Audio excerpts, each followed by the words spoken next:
পর্দা হয়েছে ইসলামের একটা গুরুত্বপূর্ণ বিষয়। এটি হলো ফরজ। ফরজ ইবাদতের ভিতরে পর্দা করা ফরজ। আপনার আমার মা বোনদেরকে পর্দা রাখা এটা দায়িত্ব আমার আপনার। যারা বড় হয়েছি বুঝবান হয়েছি তারা অবশ্যই মা বোনদেরকে পর্দা রাখার চেষ্টা করব। দেখুন এটি হলো আমার বাড়ি। আমার বাড়িতে আমরা প্রতি বছরই এইভাবে পর্দা দিয়ে ডেকে দেওয়া হয়। রাস্তার এটি হলো একটা সড়ক, কাঁচা রাস্তা। কাঁচা রাস্তার পাশে আমাদের বাড়ি বাসায়।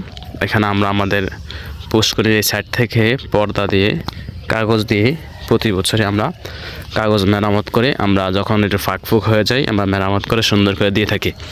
আপনার মা বোনদের দায়িত্ব হলো আপনার মা বোনদেরকে চেপে রাখার জন্য, স্ত্রীদেরকে চেপে রাখার জন্য দায়িত্ব হলো আপনার। দেখুন আমাদের বাসায় ঢোকার সাথে সাথে দেখেন মাশাআল্লাহ আলহামদুলিল্লাহ অনেক সুন্দর দেখাচ্ছে। এখানে আমাদের জাল আছে, এখানে জমি, এখানে রাস্তা দিয়ে মানুষ চলাচল করে। তাদের সেফ তাদের কাছে, আমাদের সেফ আমাদের কাছে। তাদের চক্ষু অবশ্যই হেফাজত করবে, না করলে আমাদের তো আর জিম্মাদারি নাই, দায়ী নাই। কিন্তু আমাদের থাকার জায়গা, আমাদের স্ত্রীরা মা বোনরা থাকার জায়গাকে আমরা সেভ করতে হবে।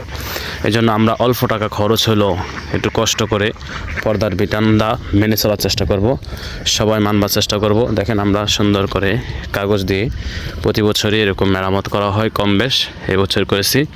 এর ভিতরে কিন্তু আমাদের পুষ্করিণীর বাহিরে কিন্তু আমরা এই যে রাস্তা দিয়ে যাওয়ার সময় কেউ আসার পরে ওই পর্দার সামনে, পর্দার গেটের বাহিরে যেতে পারবে না, এখানে থাকতে হবে। এখানে থেকে গলার আওয়াজ দিবে, আওয়াজ দেওয়ার পরে আমরা আসবো। বা পুরুষ বাসা না থাকলে কেউ আসবে না, পুরুষ থাকলে পুরুষ আসবে, এবং ছোট বাচ্চারা থাকলে আসে বলবে কী জন্য আসছে, বা মহিলারা আসলে সরাসরি বাসায় চলে যাবে। এটা হলো আমাদের বাড়ির নিয়ম। এভাবে আপনারা আপনাদের বাড়িকে পর্দা দিয়ে সৌন্দর্য দিয়ে সাজাতে পারেন। পর্দাই সুন্দর, ইসলামের বিধানের ভিতরে পর্দার বিধানই আলহামদুলিল্লাহ অনেক সৌন্দর্য বিধান। এখানে আমরা সকলে পর্দা করার চেষ্টা করব। মা বোনদেরকে সেফ রাখার দায়িত্ব আপনার।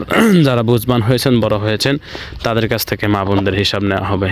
এই জন্য বুঝে শুনে চলা উচিত দুনিয়াতে।